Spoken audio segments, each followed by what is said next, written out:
Welcome back, everybody. On episode 5 of the Puddle Jumpers from the D&D Express, our adventurers just had a chance to finally talk to Gilly after searching for Gilly for, the past few sessions. They've managed to find Gilly inside of a little I don't want to say abandoned, but a broken down tavern as he wanted to gamble with one of the party members. And Rockstar managed to use this dice to his advantage to get a little bit of information, where Gilly spilled the beans and told him to talk to Octavio, the octopus, and let the group know that if they're looking for any more information on what exactly is happening to Pandoria, to talk to Octavio. And that is where we continue with the group deciding where they want to go next.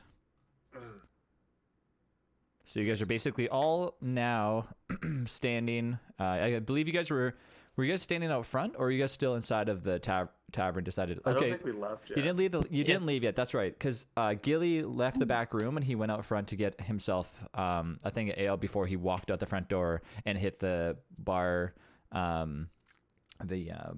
bodyguard that was holding on to the gold coin out front. So you see that Gilly walked out the front door, because you guys are on the very back room with a double-sided glass. So now you guys are all standing in the back room where they were gambling.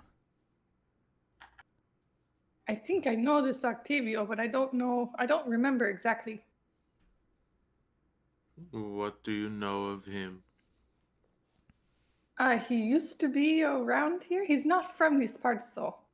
But Yes, no Gilly one said has he seen was- him in a long time. He used to work with the king.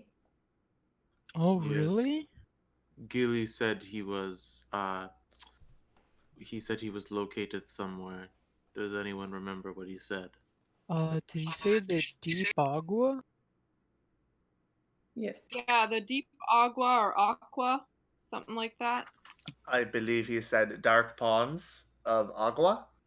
Yeah. Do we know what this is, DM? Do we know what the Dark Ponds of Agua is? It's not the dark ponds. It's the deep ponds of Agua. AGWA. So the Do we deep. know what that is? Yeah. So especially Rockstar, Rockstar, 100% what this is. Just being from around, like, everybody always talks about don't go down there. It's just like the deep waters. So where you guys are near Clamville, it's kind of like Clamville is basically where everybody kind of stops, and then they don't go any further down. But basically it's just into the deep is what they're You referring. mentioned the drop off. Yeah, so right now where the dark sand is, if you go out there, you kind of look out. And I'll describe when you guys go out what it looks like, but it's just looking down into the darkness, into the deep. Yeah, And I was that's- just wondering if we knew what that was. Yeah. Oh yeah. Rockstar knows 100% what it is. Do I know where it is? It's just into the deep. That's what he's just telling you to go into the Like, deep. do I know where to go to the deep or No, the deep? there's no like, oh, there's a map of the deep. It's not like that. It's just Yeah, but like, do I Can know we where like that the end bus of it stop in is? that SpongeBob episode? What did you say, sorry, Rockstar? Like, do I know where like the edge of the like known and unknown is to kind of get to that point? Yeah, you would know. You wouldn't know exactly how deep you have to go before you get to where he's probably describing, but you know that you have to go deeper to probably discover anything. It's not like it's an endless trench that you just keep going down and down and down into. That much you know. Does this deep place have a reputation or anything that we would know? No, you don't know anything of that. I'll let Rockstar roll for it, just so because of his father's stories that his father told him. What am I rolling? You're rolling for a history check for what your dad used to tell you. This is actually pretty good. Okay. I'm just checking my modifier. Did you roll higher What's than your- 12?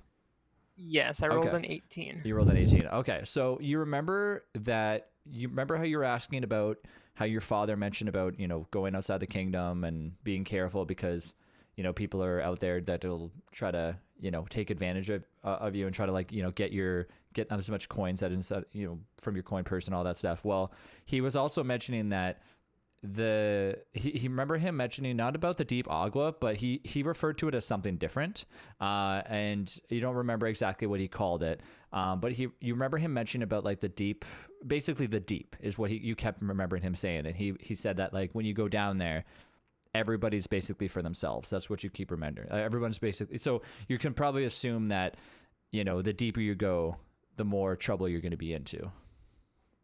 Would I think it would be more lawless than Glenville? Yeah, it's going to be you remember him telling you that, like, you don't remember him talking about Clanville, so you can't really compare the two, but you could probably assume that it's most likely a lot worse. You also remember him saying something about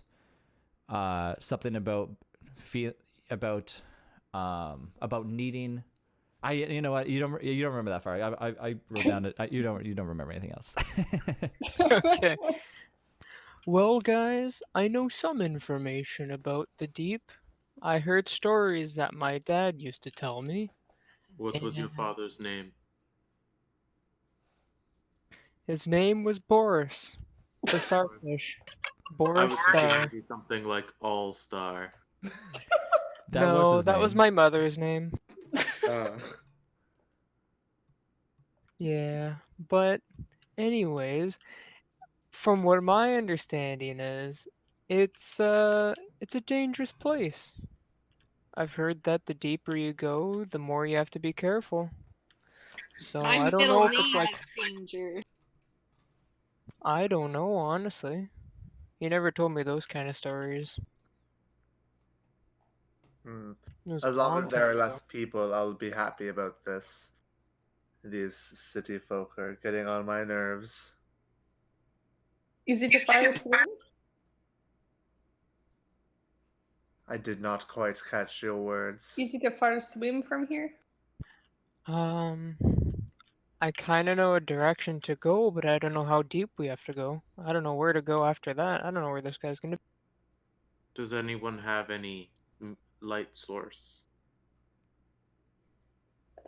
I mean, I'm a star. I shine brightly anywhere. Shine bright. The But no. souls of the deceased will provide light. Oh. Well, if you say so, magician. So pleasant sounding. I'd like to, before we start swimming, take out my hammer and just hold it in one of my tentacles. Okay. So I guess we're gonna walk over to the drop off. Okay, so you guys walk out. You're not going to go through the front of the tavern because you can only assume that everyone's going to have eyes on you and maybe watch where you're going. So you decide to go out the back of the tavern, and you close the door of the dark sands behind you, and as if like the door barely has enough room when you get out there. So you almost have to swim as soon as you walk out that door, because the door is just so when you step out that door, there is no more sands below you. It's just the open. So you're kind of like swimming as it is, like hovering above, and below you just see pure darkness. You don't see Where they throw out their trash. Yes, exactly. Because if they throw out their garbage out the back, it just falls into the darkness. And so you can tell that looking below, the sunlight is just almost like going into the darkness, as you can pretty much just see maybe about, I would say, 30 feet below you. But that's as far as you can really see at this point. How about those souls? Coming. And then I'll cast light. Okay. And as I do so, you'll see kind of like from like all like the muck and just kind of decomposed pond bed around us, these little kind of streams of light will kind of approach me, come up to me, and collect in my hand, and then I'll release it in a little ball of light. Okay, so you're kind of just shooting this ball of light into the darkness? Or are you holding it? Into the unknown, yeah. Okay, So so you cast it on your hand. you cast on your hand. Okay, how far does it go down? Or how far does that go? This light, does it say? It's a 20. 20-foot radius. 20-foot radius. Okay, so I mean, you can just so you could have were able to see 30 feet below. So you just see what you see right now, which is just a well lit body of water in front of you. But if you want to, how long does that last for? It lasts for 1 hour, but it is a Okay. cantrip, so I can recast it when it expires. Okay, for sure. So that's perfect. So you can continue to, the further you I go got a down, the further you can see. Yep. What would be the underwater equivalent of a torch? Well, Do you, Glowworm? so you could. So what most people are using around here, I can't tell you. I can tell you that what most people use is generally either a little bit of fire wrapped inside of like a bubble of magic. So basically they kind of hold it in front of their hand and like the bubble surrounds like a little bit of fire. But most people don't use that in Clanville. The only people that actually noticed what people in Clanville used was Mr. Muck and Poe when they sat down at the fancy table. In front of them, what was lit, the candles that were lit in front of them, were actually a candle with a pearl on top that the pearl was glowing. Okay, the only reason I asked is some of the packs come with torches. Yeah, we Okay. have torches. Yeah. So when you guys are using torches underwater, each torch has basically your regular use that you would, but once again, the torch is surrounded by the fire is surrounded by a bubble on it. So it's like a magic bubble around the actual fire. Cool. So the air will kind of slowly, go away, obviously, because there's not, there's only so much air for the fire and stuff. So that will eventually go away, but you have a pretty long use for it. I would say if I were to give you like an estimated time on how long an average torch will last, we'll just say 2 hours. Okay. Alrighty. Let us head out. So you guys are gonna go into the deep. All right. So you guys decide to jump off into the deep and begin to swim down below. You guys get past the first little bit, but Gilliam is able to create enough light around you guys so you guys can see somewhat where you're going, and you go deeper and deeper and deeper. But as you go deeper, it starts to feel like almost like you're being not crushed, but you're beginning to feel the weight of the water above you. So I will give me 1 second here. So each of you take 2d6, I'll say bludgeoning damage as you feel the crushing weight of the water above you. Oh my gosh. So sorry, not 2d6, sorry, 2 damage. I was like, yeah. Each of you take 2 damage as you feel the weight of the water above you. Now, Gilliam, I want you to roll a d20 for a history check.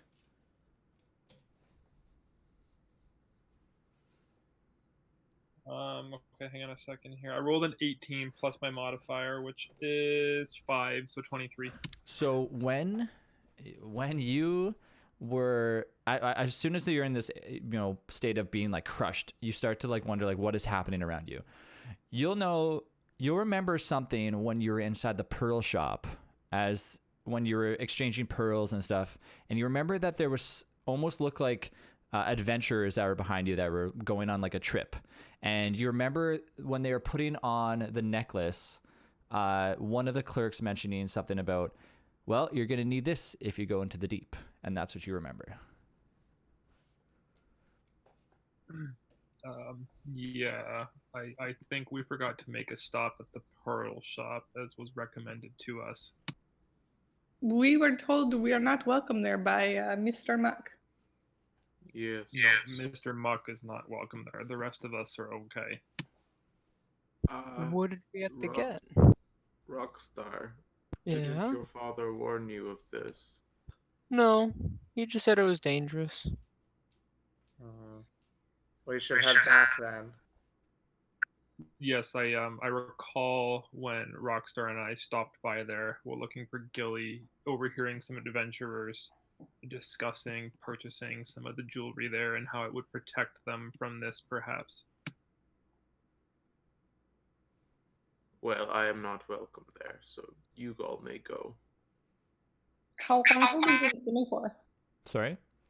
How long had we been swimming for? You'd probably say like maybe about an hour or two. It was long enough it was long enough where you got deep enough to feel things like the pressure feeling a little bit different. Like it wasn't like you're 2 feet deep down there. Do You we felt have the it. impression that if we continue going, this is going to keep happening to us? You could probably. I would say that one of you guys kind of began to swim a little bit further, and you began to feel a little bit more pressure upon you. But you didn't take any extra damage. You were kind of just testing the waters. I mean, you guys being fish know that the deeper the deeper ocean, you've never really been this deep before, but you could probably assume that the deeper you go, it's probably going to continue to happen or get worse if you don't have the proper gear. Let's head Well, back. Yes, I think the rest of us can go back. Mr. Muck, unfortunately, is not welcome, so he'll have to carry on. I will wait. I will wait at the edge. Maybe we can use those clams that I got.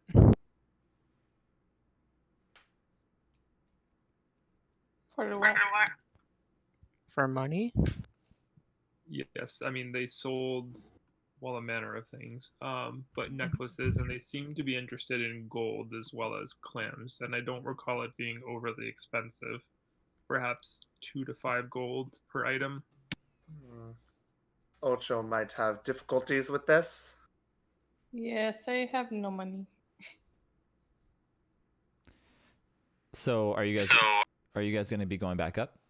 Yes, we're already going back. Okay, so you guys enter back into the town, and I will assume that Gilliam leads the way, and you guys already know where this pearl shop is, and you see the sign for the holy mackerel, and then in quotations, pearl shop in front of you, and you once again see the six little guys in front of just hello again as they're talking to Gilliam. You know the rules. You know the rules. Yes. One at a time, I recall. Well, then go in, and they form the little opening so you can squeak by, and then they shut their little group, and they block the rest of you. Wait here, the rest of you. Don't be going in. And you're now inside the pearl shop. The shopkeeper that was there before is currently helping a customer. He's the only one in there right now, and he's kind of just showing a few pearls to what looks to be a cute little fish couple, as he's kind of showing them different pearl rings and different jewelry. And in front of you, you see the massive assortment of jewelry. The necklaces that you passed up before are now hanging up in almost like a fish mannequin, and they're all around. Like there's like a bunch of little tiny fish mannequins, different sizes, different shapes, different types of fish that have the fish necklaces on top of them. And he's continuing to help this customer. All right, I'll if he's the only shopkeeper there, then I'll just await my turn. Okay. So they manage to point out something that they like. She tries it on. They kiss, hug, and they leave it there for him to properly get it sized for them. And the fish couple walks out. Well, good day. Welcome back. How are you doing, sir? I see that you must be back for some more information, which I don't believe I have for you. Did you end up finding your friend Gilly? I did, yes, and well, now you see my companions and I have need to travel deep, as it were. Ah, the deep travel. Well, I guess you should have kept those necklaces that I gave you, but you said that you didn't want them, so in that case, I had to sell them to somebody else that was worthy of going into the deep. Well, I have quite a few, as you see, and he points to like a crazy assortment of them, as you can see, on different sizes of fish. So there's a bunch of different ones that are, you can see that there's some on small little fish, bigger fish. So there's just different sizes. It looks like you can get like extra small necklaces all the way to the side. Those are the necklaces that you're going to need in order to go into the deep. As you can tell, it's not very, unless you're the size of a giant whale, you're going to feel the effects of the deep ponds. Yes, I noticed. Well, I'll need 6 total. And then I'll proceed to pick out 6 that I think are appropriate to everyone's size. Okay. So they are pretty stretchy. Like they're kind of the pearls are wrapped around almost like a stretchy algae. Like most of the stuff are not algae, sorry, algae with seaweed. And so most of like a lot of stuff that's kind of built around here, you can assume that has like some sort of like compound that kind of like hardens, and then this little thing's kind of like a stretchy. So it's almost like a elastic. I'm trying to think of like the elastic candies that you used to have around your hand kind of style, where they're pretty. They'll, even if they're like a little bit too small, they'll fit. They're not going to choke your neck if you have it on you. So these are the ones that you'd like. Okay, let me think about the price. What did we agree on again? 4 gold piece per per necklace. I think that's what it was. Yeah, so right here you'd be looking at 24 gold pieces. Or perhaps I can accept clamshells, but, whichever you prefer. I mean, I recall it being 2 to 3 gold. I mean, I tipped you a bit extra at the end, so that seems a bit high. Prices do change, especially you need 6 of these, and I have to go out and fetch some more pearls, and it's a very big hassle to create these things. It's a lot of time and effort goes into them.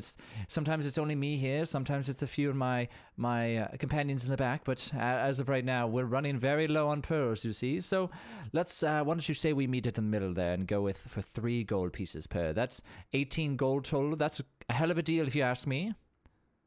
And just as the deal is like in the middle, you see like this little head pop out the back. They're like, that couple that just left, just wanted to clarify, I'm gonna be charging them 1.5 gold piece or 1.5 clamshells per necklace.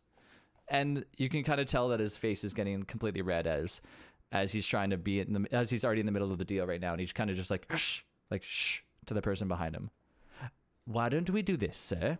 I'll take your 2 gold pieces per necklace. That sounds rather good for me. This is acceptable. All right. And he grabs all of the different sizes that you want, and he wraps them in a nice little clam. So it's like a clam to go bag. And the clam shuts, and he does like a magic seal on the outside of it. That looks like you could probably just open it if you kind of cut the seal. Here you go, sir, and that would be 12 gold pieces, or 12 clamshells, if that's what you would prefer to pay in currency. We accept either. It will be gold, and here it is. Very well. And he takes your 12 gold pieces, looks at them real quick, and puts them inside of the clamshell little till that he has. Have a good day, sir, and feel free to come back anytime.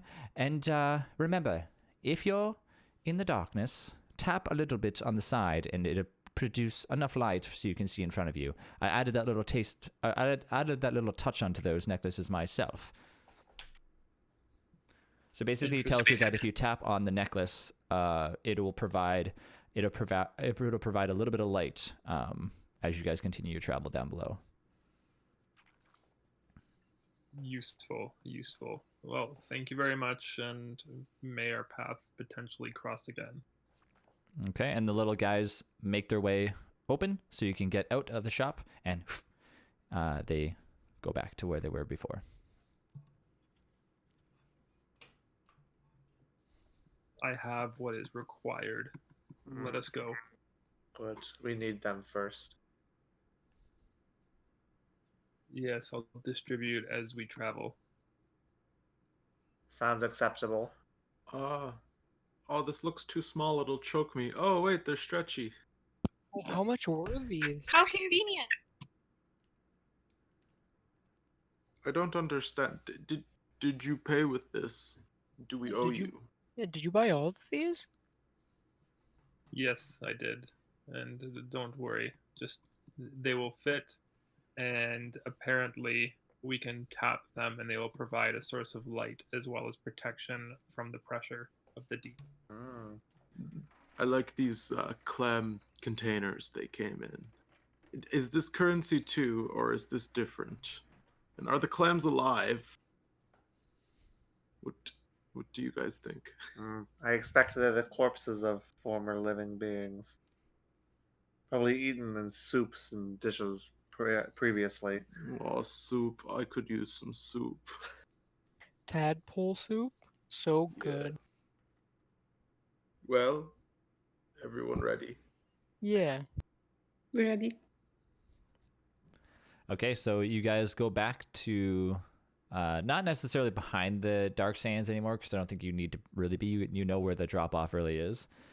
You put on your necklaces and you tap onto the side of them, and it basically produces enough light where you don't even need a torch anymore. I would say enough, maybe like 10 to 15 foot radius worth of light. So Gilliam, you're now able to decide if you want to stop your cantrip of producing light from your hand, but you can continue to do so if you prefer to have 20 foot instead of 15. But you put them on, and as soon as you do, you feel almost like you don't even need to not necessarily that you don't need to swim anymore, but you feel like kind of like you're floating almost as soon as you place these on, as it around you there's not a bubble, but it feels like there's almost like some sort of force around you that is kind of like faint to see as you begin going into the deep. And as you do, you guys travel down.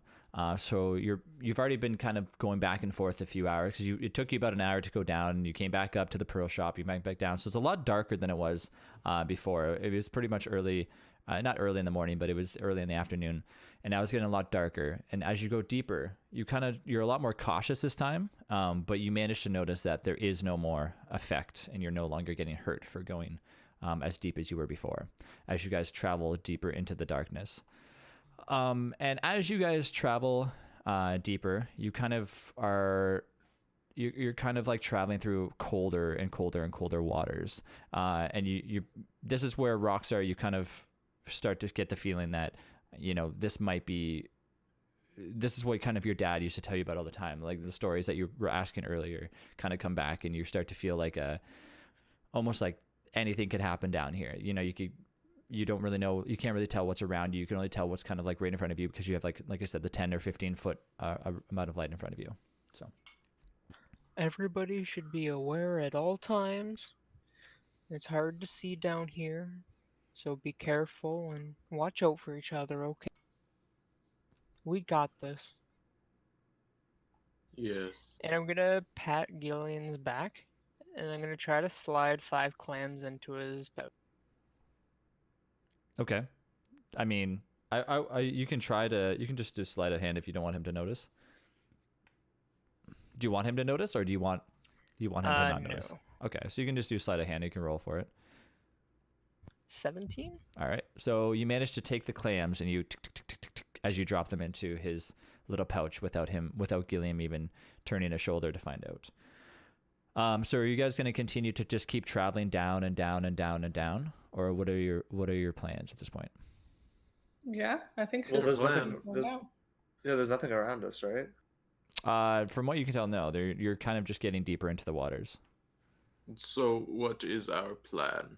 We reach the bottom of this chasm, and then what? We search for this cephalopod. Well, I don't know how deep we have to go. Maybe we'll see some night signs or something down here to kind of point us in the right direction. Yes, let's just keep a sharp eye out. Would I be feeling like more comfortable near the bottom? Because Well, so you're not. I don't know.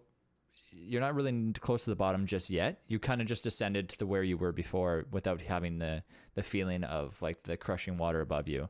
no, but I mean like being an Dumbo squid, we are from the deep water. Yeah. So you kind of know. So you're asking, are you accustomed to like going to the deep waters, or Yeah. Yeah, so you would know that like the deeper you go, the more you feel almost at home. But definitely you're not from around this deep part of the water, so you're not feeling at home at all right now. It's kind of like you are used to being at the bottom of the bottom of the pond, but just not in this parts because this is unknown territory at this point. Okay. So as you guys begin to descend further past the point where you were feeling that crushing weight on your shoulders, Rockstar manages to slip a few clamshells into the pouch of Gilliam, but as you do, each of you guys roll a perception real fast. Real fast. Actually, I want to use one of my luck rolls to Okay. roll out. 13. 2. I got 20, not natural. Okay. 17. Anybody else roll higher than 20? Oh wait, 8. Mine's actually 15. Okay. So who rolled lower than 10? Just I did. Rockstar? Okay. And So me. everybody except for Rockstar. Wait, sorry, what was that, Wes? I rolled an 8. Okay, so everybody but Rockstar and Gilliam managed to see kind of like a bunch of almost like beings in front of them kind of whisk by as they're like, you hear like a hee hee they're like a little bit of laughter in the front and around you, almost like you're being circled by something. I'm sorry, what whisked by? You don't know. And the only person that has managed to make out what it is Poe, because Poe has recognized what these things are by pictures and books and different types of artist paintings that Poe used to have at her house as a child. And these are a bunch of merfolk children and creatures kind of circling around you. And Poe, you're the only person that'd be able to make out what these actually are as they dance around you in the darkness. And you guys are you're only able to see what they are as they pass through the source of light from your necklaces in front of you. Do I know if these are like dangerous? Yeah, so in the storybooks that you used to read, it was kind of like there was like nursery rhymes that you used to hear, was just like in the deep dark, and then kind of, and you would know that it's they're there to either haunt your dreams, which you remember, or like in the pictures that you used to see, you would see like merfolk holding like tridents, or merfolk like attacking like squids and stuff like that. Squids. I will pull out my trident and sword, and I'll just say to the group, everyone, be wary. I'm not sure about these creatures, but I think they mean us harm. Can I stealth? Can I, like, I don't know, like change the color of my skin or something and try to hide? What are you again? You're a Oxalati? I'm an Oxalot. So Oxalotl. yeah, you can try. Is that natural ability that you have, changing your skin, or is that just part of your character? I have an ability that lets me vanish if I take damage, but I'm just trying to flavor my stealth. Sure, no problem. So I will let you. Yeah, go ahead. Go and stealth and roll stealth. Oh, not as good. I rolled a 13. Okay, so you're trying to kind of camouflage yourself with the darkness. From what you can tell, is probably like a deep dark green, because you guys are in a pond, right? So you begin to kind of like slowly camouflage yourself as you accidentally become almost like bioluminescence at the same time, and like flashes of light kind of come off your body. But you do manage to try your hardest, and you are pretty dark green at this point. So it's very hard to see you, but the flashes of your necklace around your neck is still illuminating enough where you can still see like your shoulders and stuff like that. Can I turn off my necklace? Yeah, if you want to tap on your necklace, you can. Okay, I will tap it off. All right, you're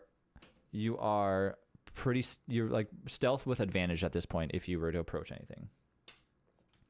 And I would like to oh my god, these rolls are so bad. Okay, sorry. I'd like to cast Fairy Fire. Okay. So each object in a 20-foot cube is outlined in blue, green, or violet light of my choice. I would like to choose blue. Blue, okay.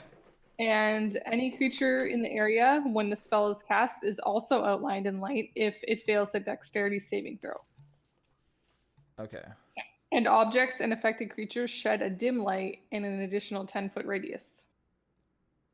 That's cool. And also, any attack roll against an affected creature or object has advantage if the attacker can see it.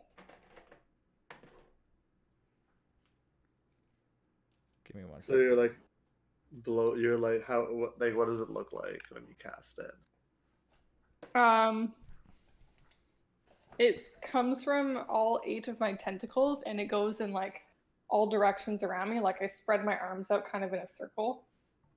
And it kind of like the light slowly, like almost like ink, comes out of me and like just sticks to things. Okay. Very cool. So you manage to release a cloud of ink, but you don't do it in the group that you're in, because you guys are in kind of like almost like a circle as once again your backs are turned to each other, as you watch as these like laughing creatures around you manage to wisp by as they're getting closer and closer. So before they were kind of just on the outside of where your light was pointing to, and you guys were each trying to see what they were, but they kind of begin to get closer and closer and closer and closer and closer as they're completely outlined. And what was it again? What was the color? It's like a blue light. A blue outline surrounds their figure as you're each able to tell what they are, and you can tell. And also any objects in the area too. So if there's any like rocks or seaweed or anything like that, I'd be able to see that. Everyone would be able to. You are in a sea. You guys have been passing through like seaweed like crazy right now. So you can tell that around you guys is just a bed of seaweed. Like it's just immense. Like it's so covered that that behind these creatures are just seaweed, like long stems from probably the deep. So And going forward, I don't know if we're going to be fighting them, but any attack roll against any of these merfolk we can now see, we have advantage. okay, so around you, you can't tell how many there are, but you can definitely tell that there's quite a few surrounding you as they continue to edge closer. And Are they laughing still? they're still giggling and kind of passing by each other. It's almost like they're passing each other, and like fewer going slower than others as they're passing by, and like giggling in each other's ears as they get close enough that one is going to attempt to almost swing by and stab Gilliam in the back with her trident. And that is a 15 on you, and they're doing Hits. it hits. Okay, so they're doing kind of like a drive by, like into your back. That is a 1 piercing damage. As he kind of, one of the merfolks go by and just hit you and poke you on the side with their trident, and it continues to swim around. And then at that point, I want everybody to roll initiative.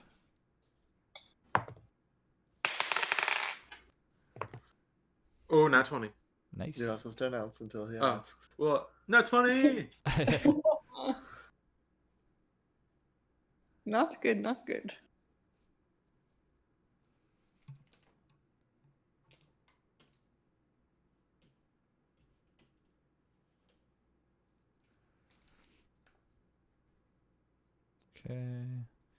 Okay. So let's go with up to 5, or up to 10. Sorry. I got 9. 8. Oh, we actually had some decent rules this time. Okay. Wow. And then from 10 to 15. 13 for Phileas. 8. It was for a me. 13 or 15. Sorry. Rob. 13. 13. Okay. And then Poe, you said sorry. She had 8. She just missed telling before. Okay. And that would leave Gilliam. What did you roll? 17. Okay. And you heard what? Wait, what did Ocho roll? A 9. Oh, I did not even hear that. I'm just deaf. Mm-hmm. Okay. So the merfolk, which looks like there to only be 4 of them, but before they look like there's so many surrounding you because they were swimming so fast. They appear in front of you, and they're just hovering in the air as all their tridents are pointed towards the group of you. And first up is Mr. Muck. All right. I'm going to approach the closest one to me and break my stealth to attack. Okay. So I will tell you right now the way that the order is. So so once again, you guys are finding yourself in this back-to-back pose as little tiny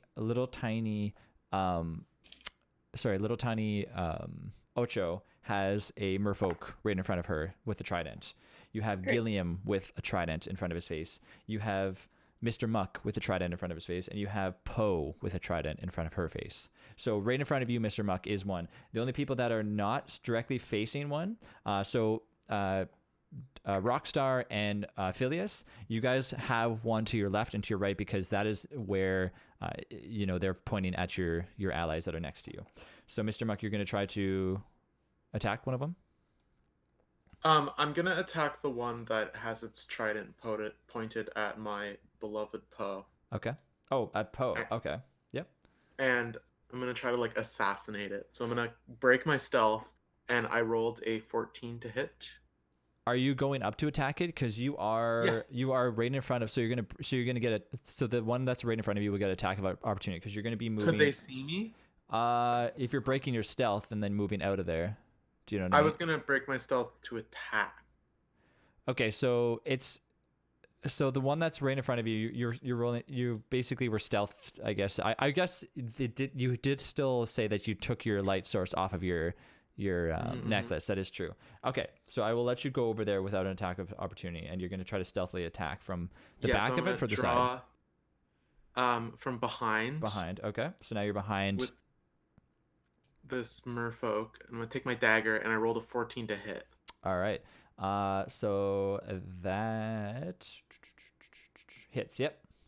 Yay. Okay. So with my, I rolled really good. With my sneak attack. Yep. I rolled a 12. Wow, 12 damage? 12 damage. Well, I have sneak attack. It would have just been 6. But I got wow. sneak attack. Okay. So you come up behind this merfolk, and as it's giggling in front of Poe, and Poe's like face, like she's like, terrified because she's remembering all these merfolk creatures on like these stories, on these paintings, on on all sorts of things. As it's giggling, and then a dagger right to the throat as bubbles like seep through its neck, and it falls down into the darkness. Right.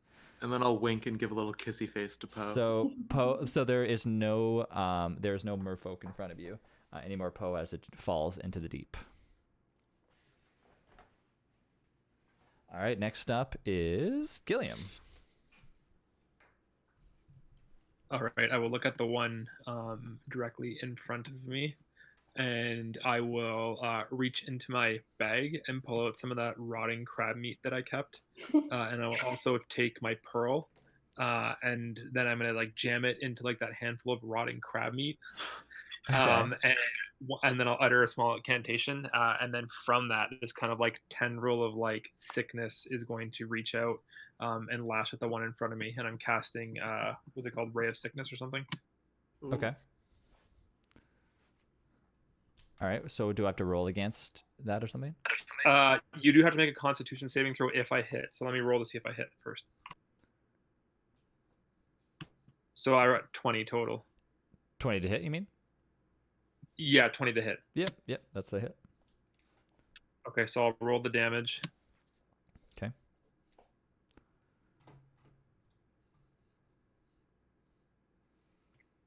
So it'll be 12 damage, and then you have to do a Constitution saving throw. Okay. So 13. Okay, so that fails. So that creature is poisoned. Okay. Do they take like a certain amount of damage? No, if you're poisoned, you have disadvantage on attack rolls and ability checks until the end of my next turn. Okay.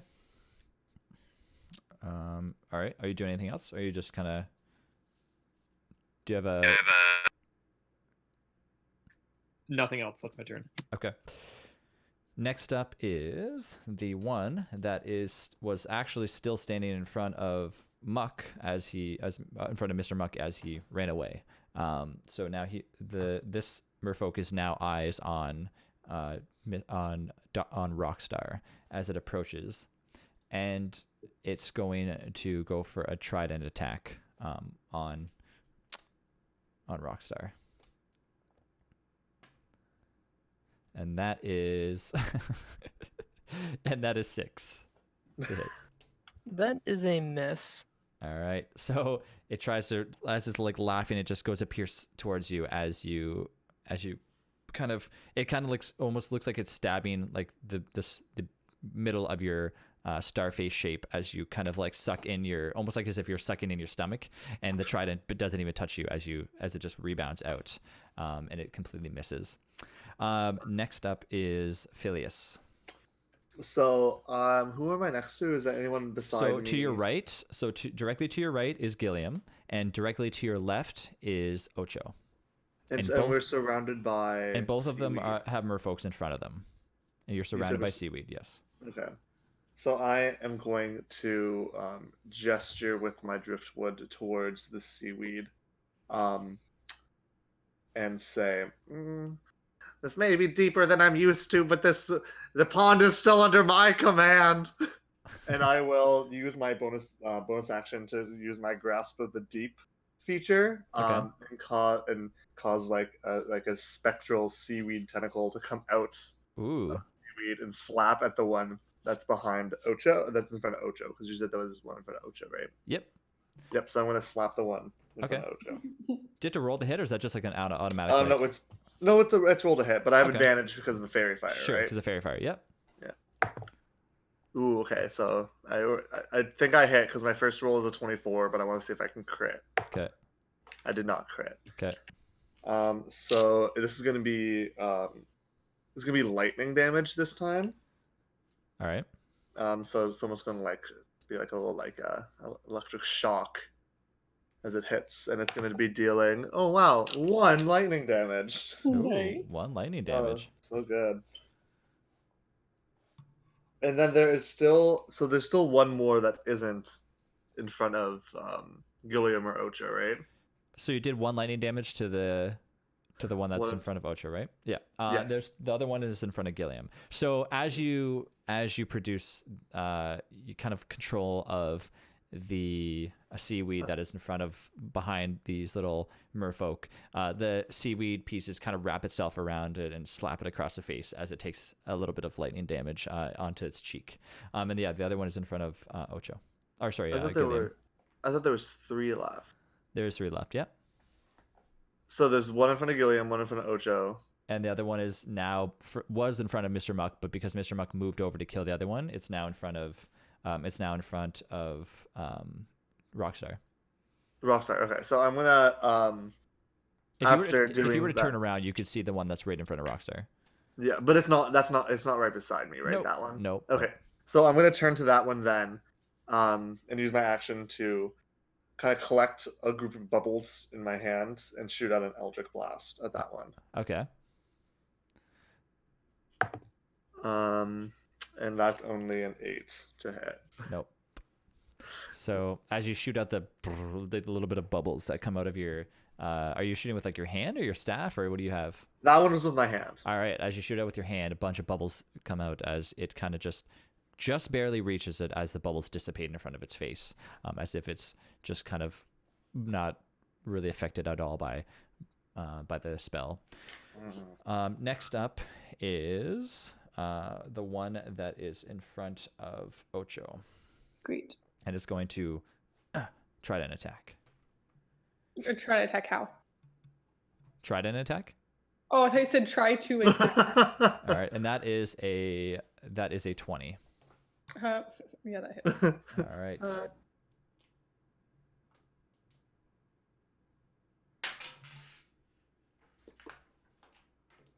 And that is 2 piercing damage. Okay. All right. And as it does that, it's going to try to move over into a little bit further away, but into the middle of all 3 of you guys. So you can take an attack of opportunity. Okay. I will do that. So it'd be it was directly in front of Ocho. So so Ocho would be the one. It was just Ocho, I think, right? Because she's Am I not right there as well? You're not right next to, because you're basically turned around facing the one that you just shot an Eldritch Blast at. Okay. So Ocho, you can take an attack of opportunity. Okay, I'm gonna try and like bonk it on the head with my hammer. Okay.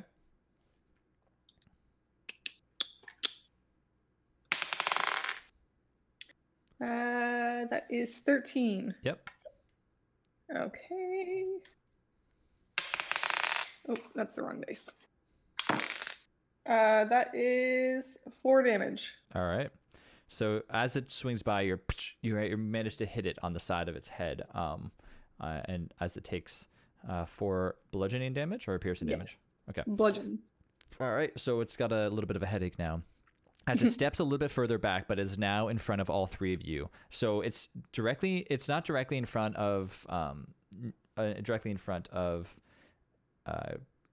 Phileas right now, but it is kind of in the middle of you 3. So now it has eyes on all 3. It's kind of moving its trident back and forth.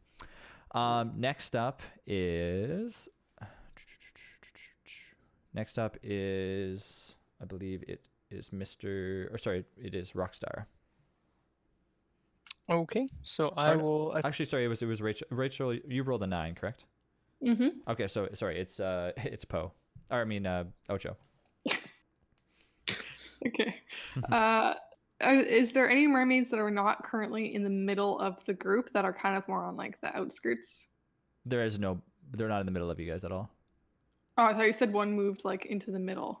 Nope, in front of you guys. So you guys are once again back turned to each other as you guys are being surrounded in the middle of this water, right? So you guys are like swimming as your backs turned to each other. But the one that's in front of, I guess, closest to you is the one that's now eyes on three of you. That is as it's standing almost not in front, but close enough to as it's standing close enough to Phileas. So it's kind of like it moved from in front of you because it was directly in front of you, right? And that's the one that you attacked that is now in the middle of you three. See, that's where it confused me when you said he's in the middle of us three. Yeah, Like, I guess he's in still front. in It's front standing of in us, though? front of you three. I guess I should say standing in front of you three. So he was in front of you, directly in front of you, and to your right is Phileas. To Phileas's right, like kind of like if Phileas reached his arms out, Phileas could touch you. Phileas could touch touch you on the left, and he could touch Gilliam on the right. Now your merfolk was right in front of you, and the merfolk, instead of being right in front of you, now moved in front of Phileas, but is a little bit back. So they're not in the middle of you, but they're on the outside of you guys, surrounding you. Think of yourself like in water with your backs turned to each other. Okay, so I'm going on land. to cast the Thunder Wave. Okay. So a wave of thunderous force sweeps out from me. Each creature, so 15, originating 15 feet from me, must make a Constitution saving throw. That includes us. Does it? Mm-hmm. Yeah. Because you guys are near. So okay. So I don't want to do that.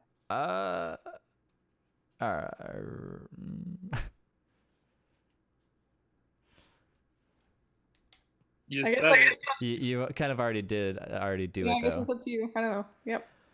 All right. So I have a question, Phileas. With your when you created the light, Ocho, when you did the light, how far did that light go? That like surrounded like the seaweed and all that stuff. How far out? It has a 60-foot radius. 60-foot radius. Okay, perfect. And that will that illuminate consistently like any material that comes into? So it lasts for a full minute, I think. Perfect. Yeah. So anything that comes in there, it'll surround it with the light source that you have. Okay. All right. So you create this blast of energy around you as you send out like a shock wave. So everything in the 15-foot radius, you said that has to make a Constitution saving throw? Yeah. All right. So you make a loud burst of energy as like a shock wave comes through. So everybody needs to roll. So I will roll for my 3, and you guys can roll for you guys. Sorry, y'all. I didn't Are we think all you within wanted to 15 feet direct of it. her? Yeah, you guys are pretty close to each other. The only person that I would say is not, because Mr. Muck, you did move away from the pack, right? Because you wanted to go behind and slit the one in the throat. So Mr. not Muck, me. you do not have to roll. Yeah. I failed. 16 for me. 16 from me too. Oh, Wait, what wow. am I putting this against? My Your spell Constitution? save Your spell DC. saves DC. Oh, 1 sec. It should be on your spell page.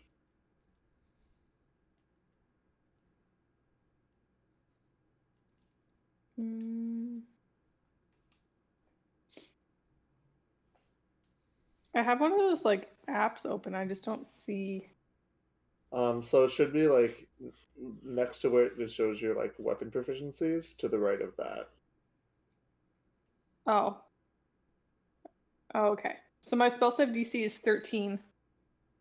So, okay. So who rolled lower than a 13? I did. I failed as well. Oof. Okay, and 2 of the merfolk creatures, the one that was in front of, the one that's in front of Phileas and the one that's in front of Gilliam, both failed. Okay. So do you roll for damage for everybody now? I roll You roll one damage, once. I think, for everyone. Yeah. Just roll on once a- for everybody, yeah. Yep. On a failed save, a creature takes 2d8 thunder damage. Jeez. Oh boy. Sorry, y'all. I didn't think I thought I could direct it. Oh no. What if they pass on it? What is it? They get half. They get half, okay. Oh boy. Well, I think I'm knocking everyone unconscious. So that's 13 thunder damage. Oh my god. And they're pushed. I'm dead. Yeah, they're pushed 10 feet away from me as well. Oh my god. Okay. Well, you Killed have the whole party. End of session. you have killed as the thunder kind of goes out. Who else? So was it only Gilliam and Poe that failed? Yeah, and we're both unconscious. You actually almost killed me outright, like Oh completely dead, not So- even death saving. So Mr. Muck, you didn't roll. Phileas, what did you roll? And also, I rolled. passed. I rolled a 16, and so did Rockstar. So you have to take half, correct? Yeah. Okay. So the lower half of half, right? Well, what? Sorry, what you rolled an 8? You rolled 13, right? Yeah. So it would be a 6. Okay. I'm So- still out. So those who pass take 6. But you have annihilated the Merfolk creatures as they fall. All of into- them? Yep. So you have annihilated the Merfolk creatures in front of you as they fall into the distance, into like the deep, as they were surrounded by like the blue that was Can I around say them. how I did the spell? Sure. Okay. Ocho is like panicking a little bit. She doesn't like fighting. And she'll kind of like and she like pulls all of her tentacles up, all 8 of them, and slaps all 8 of her hands together above her head. All right. I thought you had 6 hands. I have 8. I'm an octopus. Oh, I thought you were a squid. I thought you were an elephant squid. Oh, do I not have 8? No. Literally thought I had 8. All right, Did you all do the 6. thing that Dumbledore did in the? Yeah, Yes. that's what I'm picturing. Yeah. Exactly. So you slap your little tentacles together, your little things together, and a bunch of energy comes out as it just annihilates everything around you, including your allies. And Mr. Muck and Poe, you guys, your eyes were on each other as Poe's eyes fade away, and she falls and falls and falls, and you can see. So you guys this is all happening at the same time. So you guys see the Merfolk creature just drift away, and you begin to see Poe and Gilliam drift down below as well too. I'll give you guys a few seconds to decide what you're gonna do. I'll swim Hurry after to their Poe. bodies. All right. So I'll go for Mr. Muck manages to wrap his arms around Poe and hold her in his hands as Rockstar and Ocho managed to grasp onto the fins of Gilliam as you guys managed to bring Gilliam back up before he falls to the deep. And yeah, that is where we're gonna end this session with an unconscious Gilliam and an unconscious Poe, caused by Ocho's Well, you killed all the mermaids. massive thunderstrike. But It was to be effective. fair, you did murder all of the Merfolk. wow. Love it. All right, good session, have- everybody. I did 1 damage on my turn. I didn't even I get a killed turn. everyone. Ocho did like 48 or something disgusting like that. Or more than that, actually. I think just because there were 3 mermaids and 2 party members, 3, 6, that's 15. That's 65 damage just on them. That's not including any of the half damage you did. That's a lot of damage for level 1. I feel that's crazy. She rolled almost perfect on her dice. I did. I Yeah. was like, oh, maybe I'll roll like 1s. No, I rolled like a 5 and an 8. Wow. Well, we'll be back next episode when we travel deeper into the pond. But thanks again, guys, for listening. And yeah, we'll see you guys in the next one. Don't forget to Pond Stick around. around. Puddle around. Don't forget to sit in a puddle.